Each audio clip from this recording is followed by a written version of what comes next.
Video ini hanya untuk mereka yang punya logika. Bagi yang tidak punya logika, skip aja. Piala Dunia 2026 sudah hampir berakhir. Mayoritas rakyat Indonesia bisa menyaksikan langsung pertandingan-pertandingannya setiap hari secara gratis. Dan untuk itu kita perlu berterima kasih pada pemerintah. Tahun ini pemerintah secara sangat berani membeli hak siar Piala Dunia. Terakhir kali TVRI masih menyiarkan Piala Dunia adalah pada 1998. Itu pun masih harus berbagi bersama-sama stasiun-stasiun televisi swasta besar di sini. Kini TVRI berposisi monopoli. Anda hanya bisa menyaksikan sekitar 104 pertandingan kelas dunia itu melalui TVRI, kecuali Anda ingin menonton live streamingnya dengan cara berbayar. Ini sebenarnya adalah hadiah istimewa pemerintah pada rakyat Indonesia. Dulu ketika hak siar-siaran sepak bola dipegang TV swasta, rakyat yang tinggal di daerah-daerah dengan kemampuan ekonomi lemah tidak bisa menyaksikan Piala Dunia. Di daerah-daerah itu, karena pertimbangan bisnis, TV swasta tidak mendirikan relay station dan transmitter di sana. Ini yang tidak terjadi ketika TVRI memonopoli hak siar. Bisa dibilang siaran TVRI bisa mencapai seluruh wilayah di Indonesia. Tapi penting Anda ingat, pemerintah harus mengucurkan dana raksasa dari APBN untuk itu.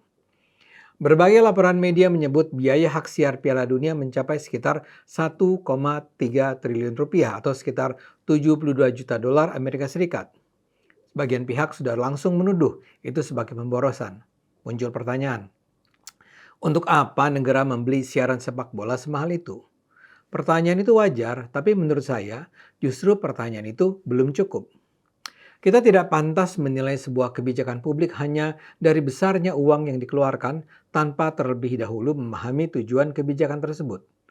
Bayangkan begini, kalau pemerintah membeli vaksin seharga 1 triliun rupiah, kita akan bertanya apakah vaksin itu menyelamatkan masyarakat? Kalau pemerintah membangun bendungan, kita akan bertanya apakah bendungan itu meningkatkan produksi pertanian.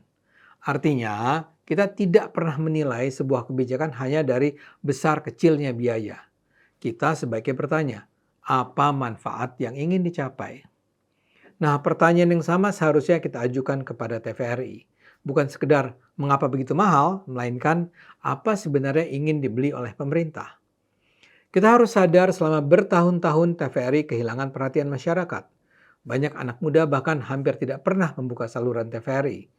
Kalau diminta menyebut acara unggulan TVRI, mungkin sebagian besar orang akan kesulitan menjawab. Di generasi saya dulu, saya bisa menyebut program-program seperti Si Unyil, Little House on the Prairie, Kamera Ria, Cepat Tepat, dan sebagainya. Saya bahkan juga bisa menyebut nama-nama pembawa acara dan penyiar berita di TVRI. Sekarang itu semua cuma jadi kenangan masa lalu. TVRI masih ada, tapi sangat sedikit yang masih menontonnya. Tapi kini ketika Piala Dunia berlangsung, puluhan juta orang yang selama bertahun-tahun tidak pernah menyentuh TVRI tiba-tiba kembali menonton. Pertanyaannya kemudian menjadi sangat menarik. Apakah pemerintah sedang membeli pertandingan sepak bola atau sedang membeli perhatian masyarakat? Kalau tujuan utamanya adalah membuat rakyat kembali menoleh kepada TVRI, maka kita mulai melihat persoalan ini dari sudut yang berbeda. Namun jika salah satu tujuannya adalah menghidupkan kembali TVRI, membuat rakyat kembali menonton TVRI, maka ada pertanyaan lanjutan yang jauh lebih penting. Apakah strategi itu akan berhasil? Dalam dunia bisnis ada sebuah konsep yang sangat terkenal.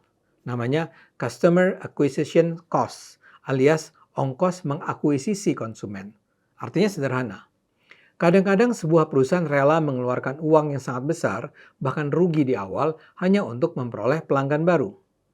Channel Netflix misalnya mengeluarkan biaya luar biasa besar membuat serial unggulan. Platform transportasi daring dahulu memberikan diskon besar-besaran. Perusahaan telekomunikasi pernah membagi-bagikan kartu perdana secara gratis. Mengapa?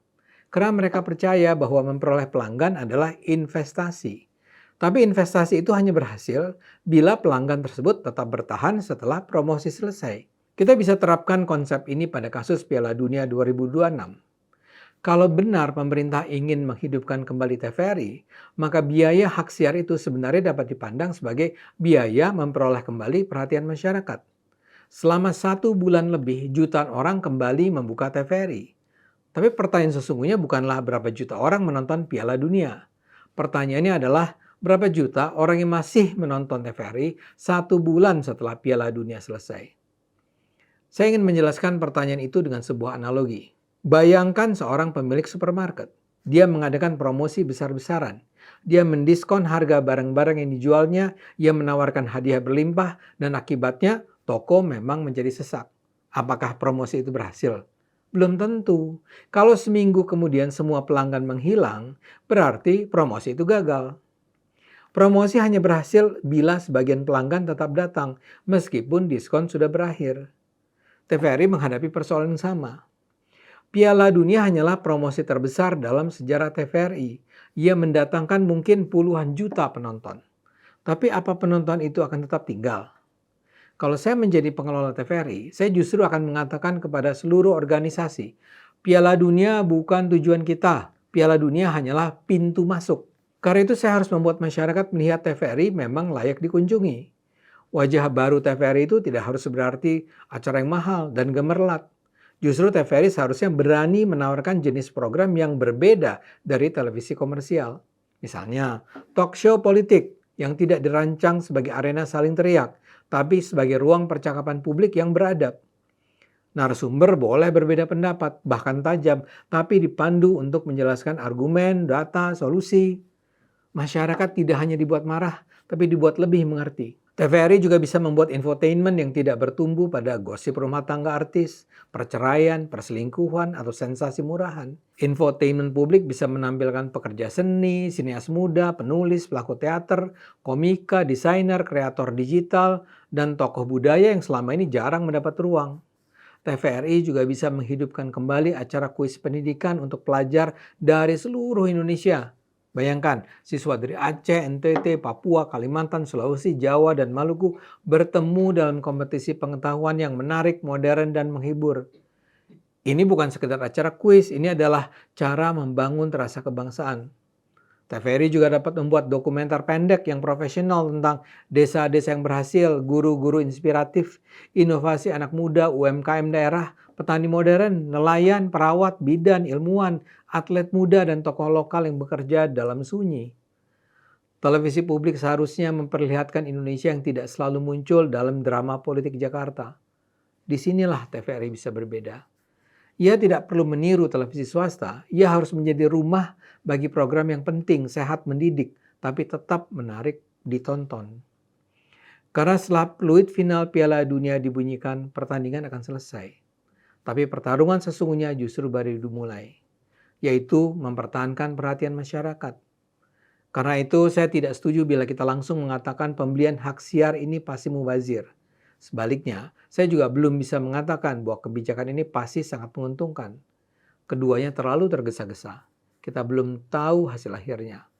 Kalau 6 bulan lagi TVRI kembali ditinggalkan penonton seperti sebelum Piala Dunia, maka kita berhak bertanya, apakah investasi sebesar 1,3 triliun itu benar-benar menghasilkan perubahan? Tetapi kalau TVRI berhasil mempertahankan sebagian besar penonton baru, memperbaiki citranya sebagai televisi publik, dan membangun hubungan jangka panjang dengan masyarakat, maka uang sebesar itu bisa dipandang sebagai investasi strategis, bukan sekedar biaya membeli pertandingan sepak bola. Terus terang, saya merasa perdebatan kita selama ini seringkali terlalu banyak berkisar pada angka. Padahal ukuran sebuah investasi publik tidak pernah berhenti pada harga. Ukurannya adalah nilai yang dihasilkan.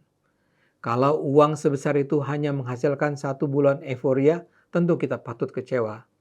Tapi kalau uang sebesar itu mampu menghidupkan kembali televisi publik Indonesia, meningkatkan kualitas penyiaran, memperkuat layanan kepada masyarakat, dan membuat TVRI kembali relevan di era digital, maka ceritanya menjadi sangat berbeda. Jadi mungkin pertanyaan yang seharusnya kita ajukan adalah, apa yang akan dilakukan TVRI setelah Piala Dunia berakhir? Karena jawaban atas pertanyaan itulah yang pada akhirnya akan menentukan apakah pembelian hak siar ini merupakan pemborosan uang negara atau justru sebuah investasi yang cerdas bagi masa depan televisi publik Indonesia.